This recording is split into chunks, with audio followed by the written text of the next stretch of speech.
আজকেও রাস্তায় জ্যাম, কিন্তু আমার লাইফে আসলে সামনে থেকে ছুটি শুরু হচ্ছে। এভাবে ঘুরতে হলে তো টাকা পয়সার প্রয়োজন, অনেক লেট হয়ে গেছে। এগুলো আসলে যখন অ্যাক্সিডেন্ট হয়েছিল তখন আসলে যদি সামনে এক গ্রুপ রাইডার ভাই, এরা মনে হয় কক্সবাজার মেরে আসছে ঢাকার পাবলিক। এটাই হচ্ছে আপনার ঢাকা চট্টগ্রামের আগের পুরাতন রোডটা। তো এখন রওনা দিলাম, দেখি বিচের পাড়ের দিকে যাই, কতটুকু আলো পাই জানি না, আপনাদেরকে কতটুকু দেখাইতে পারি। জোস একটা ভিউ, জোস অস্থির। কিছু তুলবি? বুকে আসো, বুকে কাছে আসো, কাছে।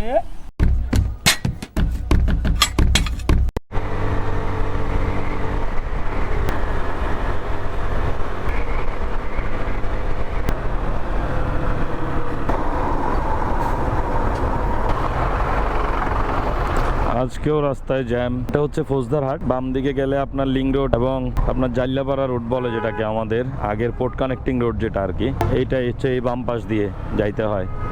গতকালকে প্রচণ্ড জ্যাম হয়েছে আপনার, যেহেতু আজকে থেকে আসলে সকল ধরনের ছুটি শেষ, কিন্তু আমার লাইফে আসলে সামনে থেকে ছুটি শুরু হচ্ছে। কারণ আসলে বলবো কি বলবো না, আগামী মাস থেকে আমার জবটা নাই। কারণ আমি একটা এনজিওতে জব করতাম, তো জবগুলো হচ্ছে আপনার একটা প্রজেক্ট সিস্টেমের জব, কন্ট্রাকচুয়াল। তো আমাদের প্রজেক্টটা আসলে শেষ হওয়ার কারণে জবটাও আসলে নাই। জবের জন্য দৌড়াদৌড়ি করতেছি, হোপ কিছু একটা হবে সহসা। কারণ বর্তমান সময়ে আসলে জব বিহীন থাকাটা আসলে একটু কষ্টের ব্যাপার, খুবই কষ্টের ব্যাপার। আর আমি আসলে এভাবে বেকার বসে থাকতেও ভালো লাগে না, কিন্তু এখন কি করব দেখি। কিছুদিন অনেকদিন ধরে আসলে আমার চট্টগ্রাম শহরটা দেখা হচ্ছে না। এখন যেহেতু সামনে একটা বেকার সময় আসতেছে, চট্টগ্রাম শহরটা দেখবো আবার নতুন করে। চট্টগ্রাম শহরে আসলে অনেক কিছু পরিবর্তন হয়ে গেছে। গত 6-7 বছর আসলে কোনো ধরনের দেখাই হয় নাই বলতে গেলে চট্টগ্রামে, নিজের কাজ কর্ম ব্যস্ততার কারণে। তো এখন যেহেতু একটু সময় পাবো, হয়তোবা দেখি আপনাদেরকে চট্টগ্রাম শহরটা ঘুরে ঘুরে দেখাবো অর্থে আসলে বলতে পারেন এখন জীবিকা নির্বাহের জন্যই আসলে ব্যাপারগুলো করব। পাশাপাশি ব্লগিং জিনিসটাতে একটু মন দিব। অনেক দিন যাবত এই জিনিসটা মনে পুষতেছি, কিন্তু আসলে কিছুই হচ্ছে না। তো ভাবলাম ব্লগিংটাতে একটু মন দিব, আপনাদের সাথে কথা বলবো, কমিউনিকেশনটা বাড়াবো। আর এভাবে ঘুরতে হলে তো টাকা পয়সার প্রয়োজন, এই টাকা পয়সাটাও আসলে রাস্তা থেকেই উঠাই নেওয়ার চেষ্টা করব। হোপ বুঝতে পারছেন, কারণ এখন আমরা যারা হঠাৎ করে বেকার হই, যাদের কাছে একটা বাইক আছে, তাদের জন্য আসলে এই পেশাটা আসলে ইনস্ট্যান্ট একটা রিলিফ, যে অন্তত চিন্তা করি না। তো এই কারণেই আর কি, কারণ অনেকদিন যাবত আসলে নিজের একটা ছোট গণ্ডির ভিতরে হাঁটাচলা হচ্ছে। তো ব্লগিংয়ের জন্য আসলে এই জিনিসটা সুইটেবল না। ব্লগিংয়ের জন্য আসলে প্রয়োজন হচ্ছে আপনার নতুন মানুষের সাথে দেখা করা, নতুন মানুষের সাথে কথা বলা। তো এই ব্যাপারগুলো সংগঠিত করব সামনে ইনশাল্লাহ, দোয়া করবেন। আর আমার শ্বশুর আব্বার জন্য দোয়া প্রার্থী, কারণ উনি আসলে যথেষ্ট অসুস্থতার ভিতর দিয়ে যাচ্ছে। আমার বিয়ের আগেই ওনার একটা অ্যাক্সিডেন্ট হয়েছিল, আসলে খুব মর্মান্তিক বলতে পারেন। ওই অ্যাক্সিডেন্টে ওনার নিচের অংশটা পুরোটাই এখন প্যারালাইজডের মতো হয়ে গেছে বলতে পারেন, আবার শারীরিকও অনেক জটিলতা তৈরি হয়ে গেছে। তো উনি আসলে যথেষ্ট পরিশ্রমী মানুষ ছিলেন, আছে এখনও। তো আসলে এইভাবে যখন ঘরে বসে আছে, তখন ওনার থেকেও আসলে যথেষ্ট বিরক্তি চলে আসে। তো এখন আবার অসুস্থতার মাত্রাটা বাড়ছে, পা ফুলে গেছে, পেট ফুলে গেছে, শরীর ফুলে গেছে। এই ব্যাপারগুলো ওনার জন্য আসলে একটু কষ্টদায়ক, কষ্ট পাচ্ছেন নিজেও, ফ্যামিলিও কষ্ট পাচ্ছেন। আর এমন একটা পজিশনে আছেন যে ওনার জন্য আসলে কিছু চাইও করতে পারতেছি না, কারণ ওনার যে প্রবলেমগুলো, এগুলো অনেক লেট হয়ে গেছে। এগুলো আসলে যখন অ্যাক্সিডেন্ট হয়েছিল তখন আসলে যদি ওভাবে কিছু করা যাইতো হয়তো বা এটা আরো ঠিক হইতো, কিন্তু এখন আসলে সময়টা অনেক পার হয়ে গেছে। তো ডাক্তাররাও এখন বলে দিছে যে আসলে সম্ভব না আর এর চেয়ে বেটার কিছু হওয়া। তো উনিও আসলে তাই যথেষ্ট অরিড, আমরাও অরিড, কারণ চেয়েও কিছু করা যাচ্ছে না, আবার অসুস্থতার মাত্রাটাও বাড়তেছে ডে বাই ডে। উনি নিজে সারাদিন নামাজ কালাম পড়ে শুধু দোয়া করে যেন আল্লাহ তাআলা ওনাকে নিয়ে যায়, কিন্তু ব্যাপারগুলো তো আল্লাহ যতক্ষণ হায়াত দিয়ে রাখছেন মানুষের, ততক্ষণ তো এই আর কি। ওনার জন্য দোয়া করবেন, উনি আসলে যথেষ্ট কষ্টের ভিতর দিয়ে যাচ্ছে। তো ওনাকেই দেখতে যাচ্ছি। হ্যাঁ, ঈদ হয়েছে 11 তারিখ, আমি যাওয়া হয় নাই, কারণ আসলে গরম টরম, আর দ্বিতীয়ত হচ্ছে একটু ঝামেলার ভিতর দিয়ে যাচ্ছে সময়, মন মানসিকতা ভালো নাই, যে কারণে আসলে যাওয়া হয় না। এখন আছি বিএম গেট, এটা হচ্ছে ভাটিয়ারি মিলিটারি ক্যাম্পের যেই রোডটা, সেটাই দিকে ডান দিক দিয়ে। তো যাই, আপনাদের সাথে যেতে যেতে কথা বলি, একটু কিছুক্ষণ গাড়ি চালাই, কেমন গাড়ি চালানোতে একটু মন দেই। লাস্ট কিছু ভিডিওর পর আমার ফেসবুক এবং ইউটিউব চ্যানেলে আপনার কয়েকজন ফলোয়ার এবং সাবস্ক্রাইবার বাড়ছেন, আমি নোটিস করলাম। তো অনেকেই আসলে হয়তো ভিডিওগুলো দেখতেছেন, ভিডিওগুলো মোটামুটি ভিউ হচ্ছে ভালো, আপনার ভিডিওর অ্যাভারেজ ভিউও ভালো, কিন্তু আসলে সবাই লাইক কমেন্ট করতেছেন না। তো আপনাদের লাইক কমেন্ট আসলে অনেক মূল্যবান, জানি আপনাদের সময় যায় আপনারা কমেন্ট করতে বা লাইক দিতে, কিন্তু আপনাদের এক একটা লাইক এক একটা কমেন্ট আসলে আমাকে যথেষ্ট মোটিভেট করে।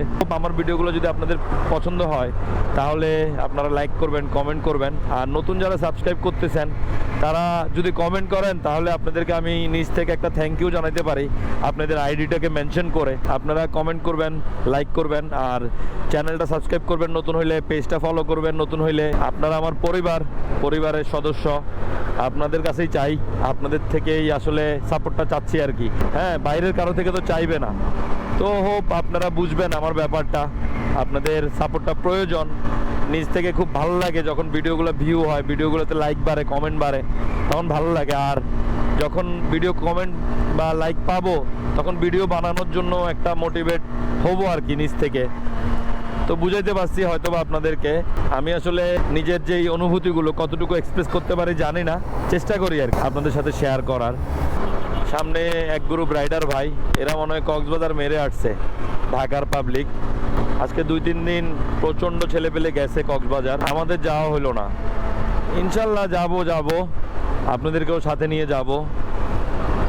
হোপ আর্লি হবে সব কিছু। হালার পোলা হালারা রাস্তার ভিতরে দাঁড়ায় আছে ডাইরেক্ট, কি একটা অবস্থা ভাই, কি বলেন তো।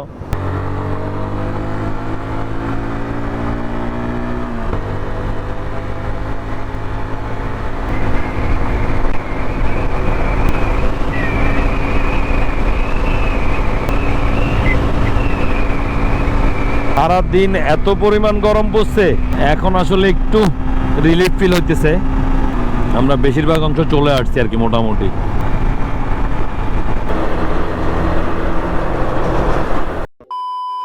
এই যে এখান থেকে আসলে সীতাকুণ্ড শুরু, এই যে এই পাশে হচ্ছে সীতাকুণ্ড হাসপাতাল। আমি সীতাকুণ্ড আর পুরাতন রোডটা দিয়ে ঢুকবো, যে রোডটা হচ্ছে ঢাকা চট্টগ্রাম রোড, পুরাতন যে রোডটা আর কি ঢাকা চট্টগ্রামে।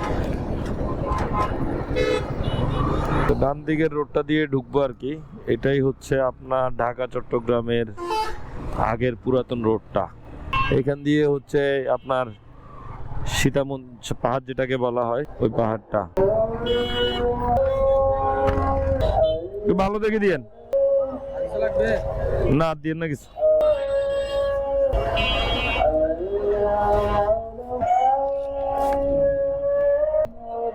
খাবো না শ্বশুর বাড়ি গেলে। 3 কেজি ফল নিলাম, 1000 টাকা শেষ। এই হলো আমাদের দেশের বর্তমান অবস্থা আর কি। আঙুর 380 টাকা, তারপর মালটা 280 টাকা, আপেল 220 টাকা, না জানি 30 টাকা। এইটা হচ্ছে গুলিয়াখালী রোড, এই দিক দিয়েই আপনার গুলিয়াখালী যায়। এই যে দেখতেছেন প্রচুর যাত্রী আজকে। এটাকে নামার বাজার বলে। আমার শ্বশুর বাড়ি আর 1-2 মিনিট লাগবে যাইতে। এই হলো অবস্থা আর কি। এদিকের জায়গাটা খুবই সুন্দর, একদম গ্রাম্য টাইপের একটা পরিবেশ। আশেপাশে মানুষজন ক্ষেত খামারি করে। সামনে যেই ঘাসগুলো দেখতেছেন এগুলো সবই গরুর জন্য চাষ করা ঘাস আর কি। এখানে অনেকগুলো খামার আছে, তো ওনারাই আসলে এই ঘাসগুলো চাষ করে বিস্তীর্ণ এলাকা জুড়ে জুড়ে। আমার তো আসলে মনে করেন আমাদের ওইদিকে এত জায়গা নাই। তো ওই দূরে নীল যে ঘরটা দেখতেছেন এটাই হচ্ছে আমার শ্বশুর বাড়ি। আপনাদেরকে রাতে দেখাইছিলাম একবার, আজকে দিনে দেখাইলাম আর কি। এটাই হচ্ছে শ্বশুর বাড়ি।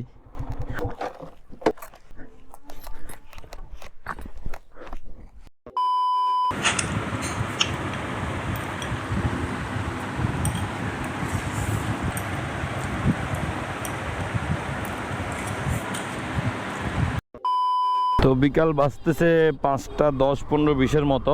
বেরোইলাম শ্বশুর বাড়ি থেকে নাস্তা পানি করে। ভাবি সাহেবা মোটামুটি ভালোই আপ্যায়ন করলো, ফালুদা, হালিম, সেমাই, আরো কি কি দিছে, মোটামুটি খাইলাম ভালোই। কিছুক্ষণের ভিতরেই আসলে কেমন জানি অন্ধকার হয়ে গেল, আকাশে মেঘ জমে গেল। সকাল থেকে তো প্রচন্ড রোদ, কিন্তু অল্প কিছুক্ষণের ব্যবধানে আসলে ছায়া হয়ে গেছে। এখন রওনা দিলাম, দেখি বিচের পাড়ের দিকে যাই, কতটুকু আলো পাই জানি না, আপনাদেরকে কতটুকু দেখাইতে পারি। এদিকের রাস্তাটা আমি নতুন যাচ্ছি, আমি আসলে খুব ভালোভাবে চিনিও না।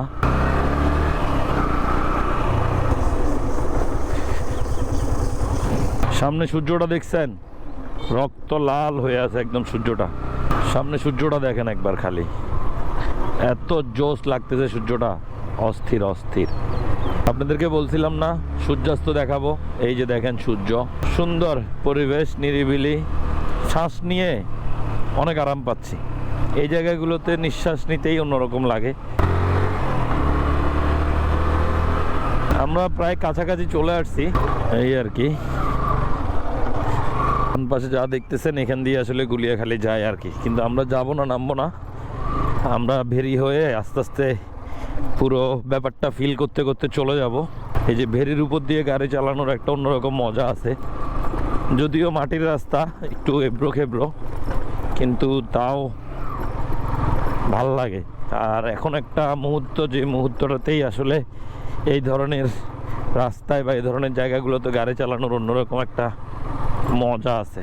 জায়গাটা দেখেই শান্তি, এই যে রাস্তাটা দেখেই শান্তি। দেখছেন দুই পাশে খেজুর গাছ আর মধ্যখান দিয়ে একটা মেঠো রাস্তা।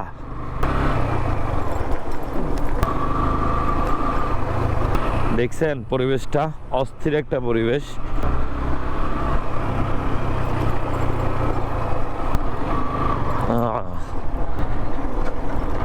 জোস একটা জায়গা, জোস জোস একটা জায়গা। ওয়াও, সামনের ভিউটা দেখেন একবার। এই ধরনের ভিউর জন্যই তো আমরা পাগল, আমরা বারবার ছুটে আসি এই ধরনের প্রকৃতির কাছে, এই ধরনের সৌন্দর্যতার কাছে বারবার হার মেনে যাই। কিন্তু এই ধরনের সৌন্দর্যতার ভিতরেই আপনি দেখবেন মাঝে মাঝে একটা কালো টিপ। কি সুন্দর একটা ভিউ, এই পাশে জমিন, এই পাশে জমিন, কিন্তু সামনে ওই দেখেন একটা কালো দাগ, একটা ইন্ডাস্ট্রি গড়ে উঠতেছে। কয়দিন পরে এইদিকে প্রত্যেকটা জায়গা আপনার ইন্ডাস্ট্রিতে ভরে যাবে। আমার বন্ধু বলতেছে এই জায়গাটা একটু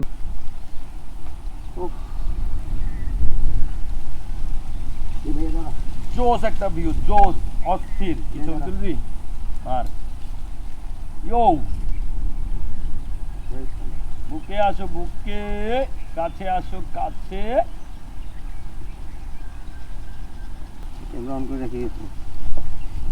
চল এনে খারাপ দেখবি। এটা একটা খাল আর কি, খালে পানি আসতেছে অল্প অল্প করে। আর ওনাদের যে বোটটা, মালের বোট বলা হয় আর কি, এই বোটগুলাকে, এই বোটটা নিয়ে বেরোবে এই খালটা দিয়ে। দারুণ একটা মসজিদ এখানে, এটা বানানো হয়েছে। এই জায়গাগুলো সামনের দিনে আর ভালো লাগবে না, কারণ পুরোটাই আসলে ফ্যাক্টরি ফ্যাক্টরি ফ্যাক্টরি হয়ে যাবে। দেখছো হেতরা হেত করটুক আজান দিচ্ছে মাগরিবের সময়। ভিউটা দেখছেন, জোস ভিউ। এই যে সমুদ্র আর এই পাশে হচ্ছে পাহাড়, অস্থির। সন্ধ্যা হয়ে গেছে, আমরা আসলে যে জায়গাটা দিয়ে নামার কথা সেই জায়গাটা দিয়ে আসলে নামতে যাইতে হলে অনেক সময় লেগে যাবে আর কি। তো এখন আরেকটা জায়গা দিয়ে নামতেছি, খুব জটিল একটা রাস্তা এখান দিয়ে। এটা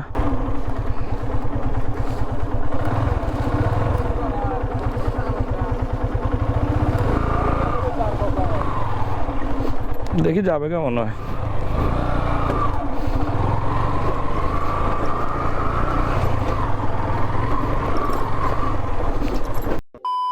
আলহামদুলিল্লাহ সহি সালামতে পৌঁছে গেলাম। ছোটখাটো একটা রাইড হইলো, সুন্দর রাইড, ভালোই লাগছে।